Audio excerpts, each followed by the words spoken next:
This is the way to put all those things to rest.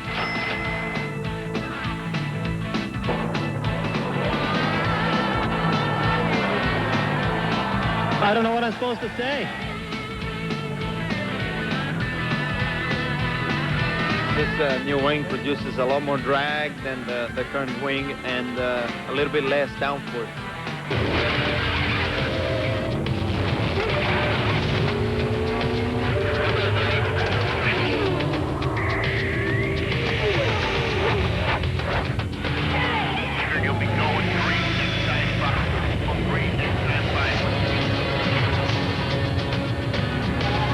Hello, everyone. I'm John Kernan. Coming up on RPM tonight, Jan Beekes will be here to discuss Alex Zanardi's big win in St. Louis and also look ahead to this weekend's race in Milwaukee. Dr. Jerry Punch is back from Indianapolis, and speaking of Indy, we hook up with 500 champ Eddie Cheever. But first, the month of May at the Charlotte Motor Speedway was a lot different this year. First off, Jeff Gordon ran out of gas in the Winston, and then his crew chief, Ray Evernham, called me Monday morning and said he'd be happy to talk about it.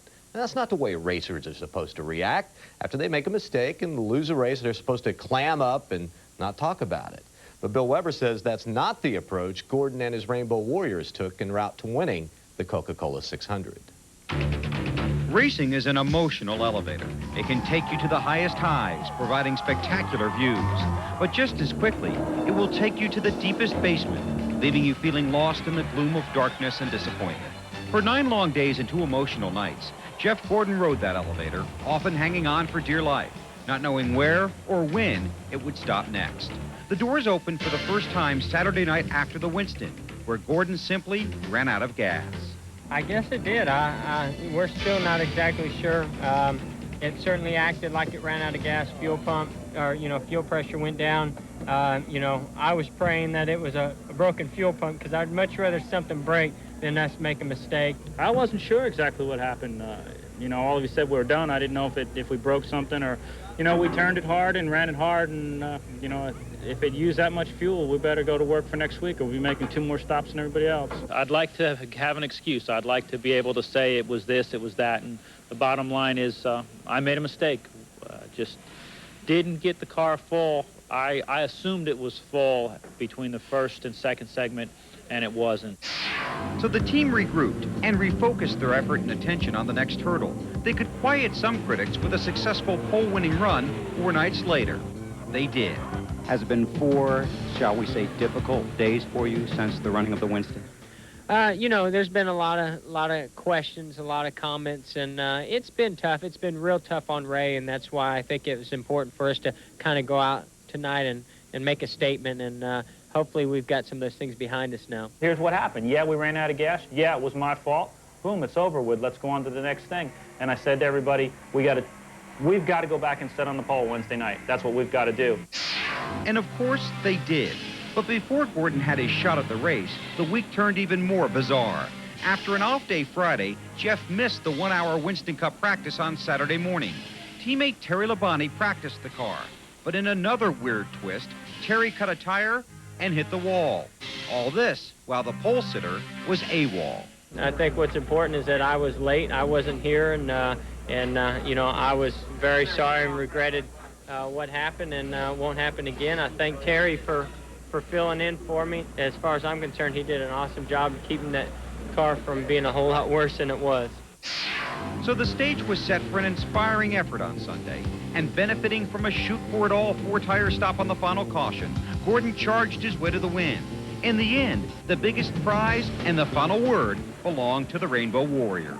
Watch him put another move here and get past Rusty Wallace, who was running first. Jeff Gordon, I got your gas can and your alarm clock right here, pal, in victory lane. It's sweet when you win a race without having the fastest car, and we made a good call on that one. And then, like I said to everybody, some going to lose us some, and some of my calls will win us some. Tonight, last Saturday I lost us one. Tonight I won us one. So I don't know at this pace, but we'll probably break even. Ray made a great call, and I know it makes him really proud to have things all come together. I knew we weren't going to run out of gas, so, this is the way to put all those things to rest. And what a great day, great night, great victory for everybody. Check out Jeff's stats in NASCAR's longest race: 3 wins in 6 tries, 5 pole positions, and 5 top 5 finishes. That, my friends, is dominance with a capital D. although he is kind of lacking in laps led, only 254 out of a possible 2,400, but it is the last lap that counts. Monday night, Indianapolis 500 winner Eddie Cheever picked up his paycheck for Sunday's performance. Cheever's first victory in the 500 and only his second major win ever was worth $1.433 million. Cheever led the most laps on way to the win, the first time that has happened since 1989. And Eddie Cheever joins us now from New York. Eddie, congratulations, a big win for you, but what did you think when you almost got spun out right after the start? Well, I thought that was a terrible way to start the 500, being the longest race of the year. To get hit from behind, I hadn't even done half a mile, was not really the right way to start what I thought was going to be our best race of the year. But once I got past that, the car ran impeccably. My crew did very well. We didn't have any other problems, and the car was the strongest car in the field. Now, you were also, almost caught up in that big crash whenever that happened. How did you avoid that? I was right in the middle of that. We came out of 2-3 abreast, and then 2 other cars joined the dance, and then a 6th one thought he'd get right in the middle of it, and that was one too many. And I think Stan Smith really went for an area where there really was no room. And once you start touching and banging wheels in open wheel racing at Indy, you're in all sorts of trouble. And that was a big mess. That was a very big accident. I was very lucky not to get right smack in the middle of it, just watch it from the outside. Now, your car looked great all race long. Did you have to make any adjustments at all during the race? We changed a few tire pressures. We might have adjusted a few other little things in it, but the car was impeccable. We had worked the whole week up to the race on the race setup, and we didn't really pay that much attention to qualifying, and it really paid off. Come race day, I knew within 10 laps after we had come in, after that first problem we had when I almost spun, that I had a car that could have won the race. And it was strong all day long. There were lots of cars that were competitive, but I think I had just a little bit more than the rest of the field had, and that was all it took to win the race. Now, the last 10 laps, your crew was telling you to slow down, but you were pushing the car to the limit, almost to the wall. Why didn't you listen to them? Because I did not want to come second under any conditions at all. So I thought Lazier, the run before, Lazier had been fast, and he had caught me towards the end of my full tank. He had been hounding me for probably the last 20 laps. And I thought, since my car was running well, I might as well get as much out of it as I can. And in the end, it worked, and he just slowed down. And probably the last lap, I slowed down a little bit. But I did not want to come second. That was one. I have finished too many times in Formula One and in other races second. That was one race that I did not want to have to leave anything on the table. Now, you've said the Indianapolis Motor Speedway is a living, breathing organism. What makes it that way, and why is it so tough? It changes. I mean, these cars are very sensitive to all sorts of temperature changes, and in Indiana, the weather can change. You can have a 20-degree swing in less than an hour. So if you have a car that's set up for a certain temperature, and you're running it through, and all of a sudden something changes, the whole balance of the car changes. So you have to understand where the track is going and modify the car accordingly. And it can be very difficult in the 500 because you can't exactly stop when you want to make changes. So. It is, by far and away, I think, the most difficult racing track that we race on. And doing 500 miles at the speed that you are doing them is very difficult. And a special thanks should go out from our side to Goodyear for having given us such exceptional tires. I pushed those tires hard, and they were always there. Now, in Victory Lane, you said you didn't really know what to say. So has it sunk in now that you are the Indianapolis 500 champ? It has. I'm not even sure what city I'm in right now. It's this doesn't stop from the minute you get out of the car. It's very difficult when you're getting out of a car like I was on Sunday, having won a race, and everybody wants to know what it feels like. I was just happy that the race was over, and I wanted to drink that milk, and I wanted to sit down and rest. But rest was not in the order of the day on that afternoon. Eddie, once again, congratulations. Thanks for taking time to join us. Next time, we'll try and get you a better earpiece. Yeah, thank you.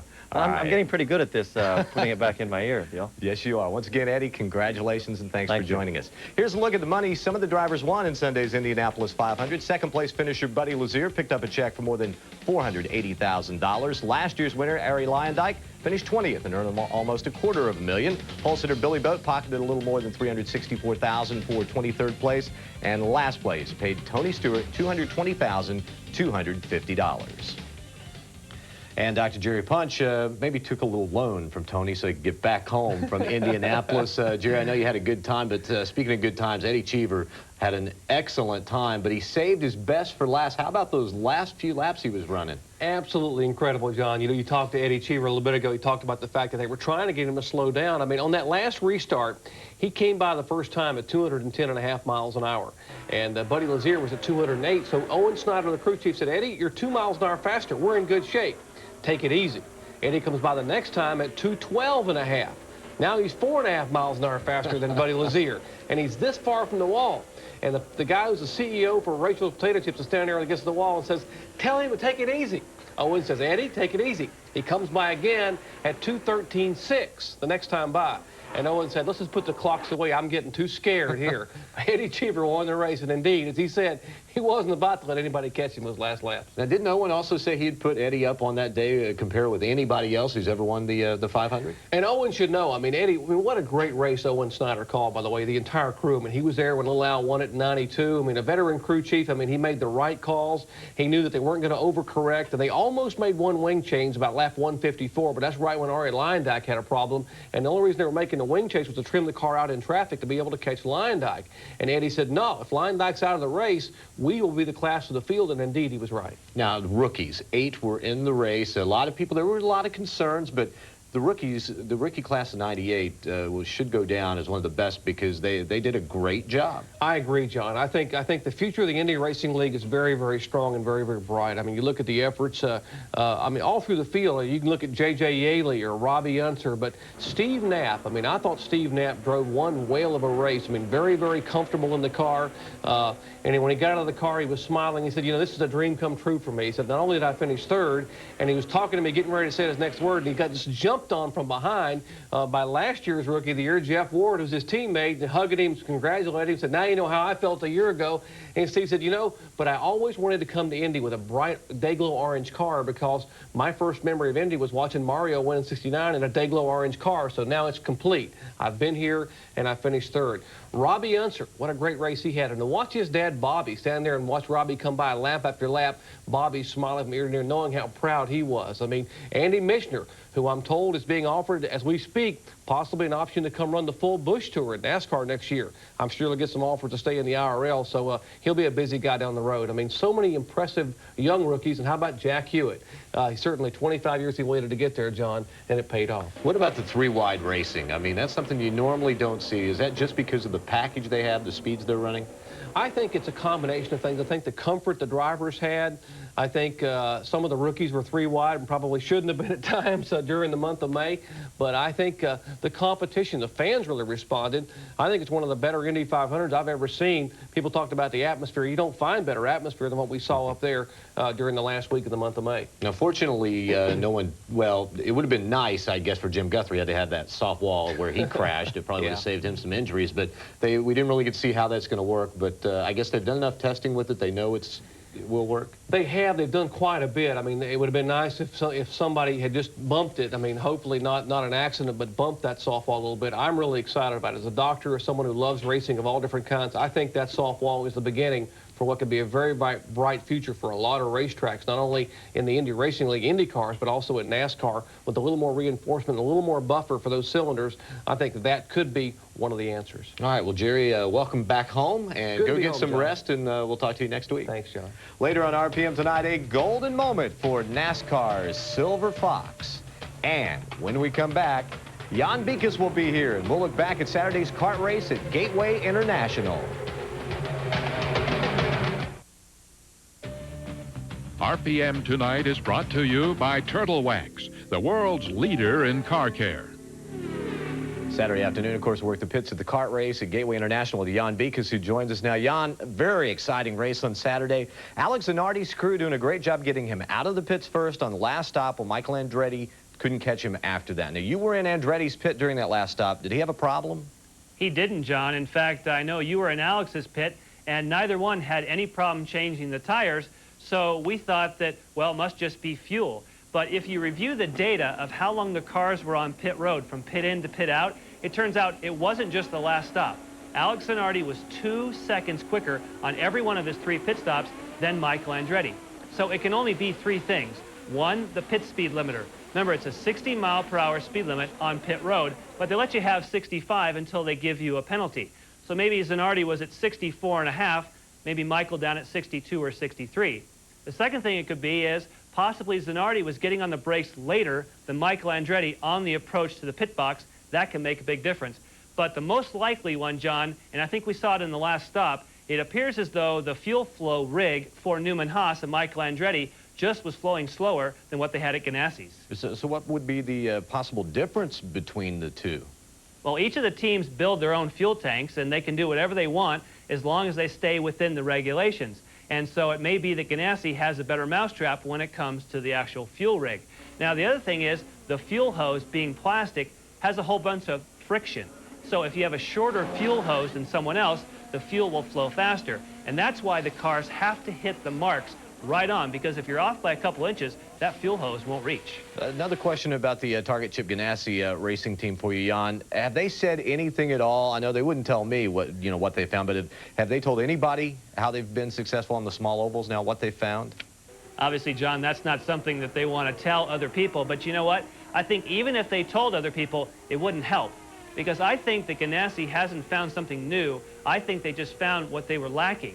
It always was they were fast at every racetrack except for short ovals. Now they have found the mechanical change they said it wasn't aerodynamic, and so now they're on par everywhere. Now, Zanardi's teammate Jimmy Vasser lost the use of his weight jacker during the race, but still managed a fourth-place finish. What kind of an effect did losing the weight jacker have on the way his car handled? Well, certainly it will make a difference at the end of the race. And again, looking at the data from the race, Jimmy Vasser did the fastest lap of the race, but he did it on lap 26. The second fastest lap of the race was his teammate with a similar setup, Alex Zanardi, but the big key, John, he did it on lap 226. So if he would have had his weight jacker in Vasser's case, who knows what the outcome would have been. You know, a lot of drivers complained that they couldn't really pass because the Speedway wing took away a lot of downforce and made the car very squirrely in the turns. Is there another way CART could slow them down without taking away downforce?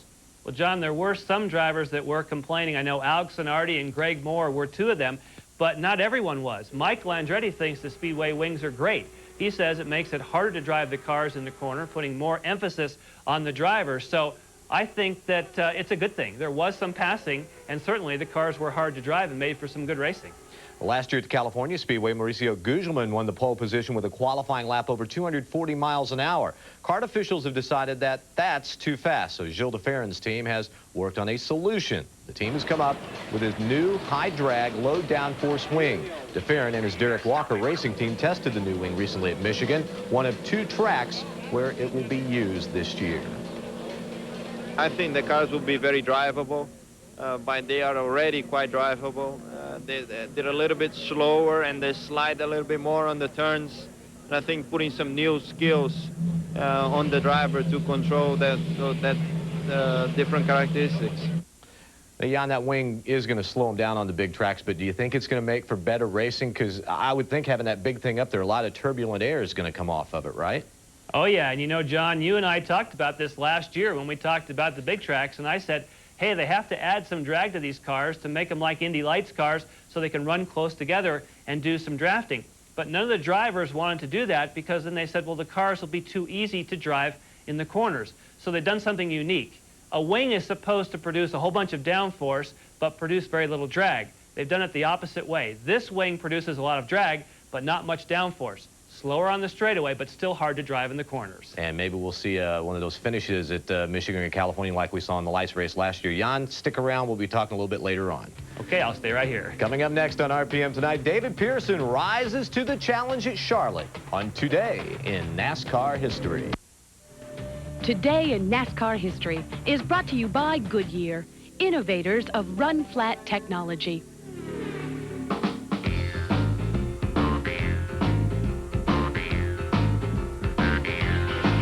David Pearson's first NASCAR win came at Charlotte in 1961. The Silver Fox would then endure a drought of sorts. Although visiting Victory Lane 78 more times in the interim, it was not until the World 600 of 1974 that he'd win again at Charlotte.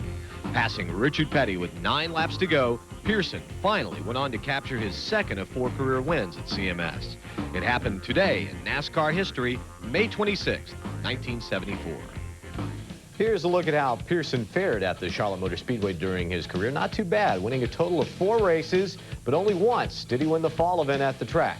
Doesn't matter that the 600 is the big one out there anyway. Check out the poles, though, 14 of them, including 11 consecutive from 73 to 78, and he's posted a total of 18 top 5 finishes at the track. When we come back, Jan looks ahead to Sunday's race at Milwaukee.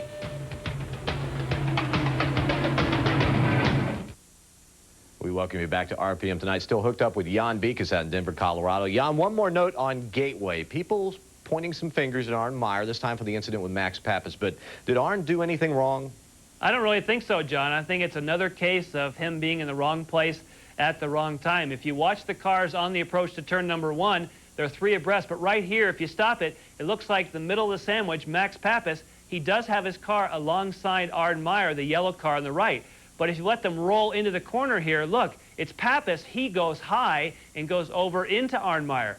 So it's heavy contact, but I think just one of them racing deals where, you know, you've got 3 cars going into turn 1, just not enough room. Yeah, it's like you got to lift, you got to lift. I'm not lifting, he's going to lift, and then they don't lift, and then you hit the wall. Well, the team's head to Milwaukee this weekend.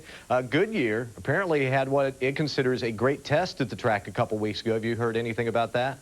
Well, you know, Goodyear has tested well at most of the racetracks this year. And, John, even though Firestone has won the last 5 races, I don't think there's any racetrack where you can say that Goodyear was out of it. Even in St. Louis, Michael Andretti on Goodyear tires certainly looked like he had a shot at winning the race. So, remember, Firestone has 2/3 of the field. They've had good fortune. They've had 5 wins.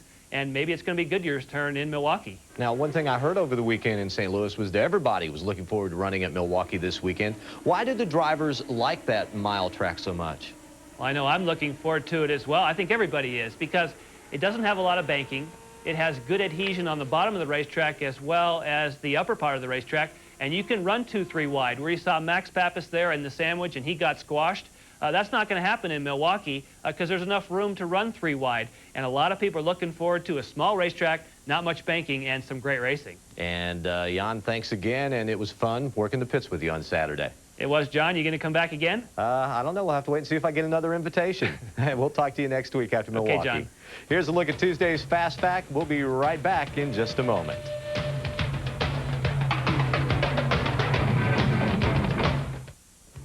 The Kart FedEx Championship Series goes qualifying Saturday afternoon at the Milwaukee Mile, and you can catch all the action right here on ESPN2. Our coverage gets underway at 6 Eastern. The roll for the pole at the Milwaukee Mile only on the Deuce. The numbers are in, and it doesn't look good for the Indianapolis 500. The overnight television rating was down 18% from 1996, the last time the race ran on Sunday, and it was down 33% from 1995, the year before the Kart IRL split, which is a shame because it was a pretty good watch on television. We'll see you back here again for Open Wheel Wednesday at 7 Eastern, plus we'll check out the performances by the rookie class at Indy. Good night, everybody.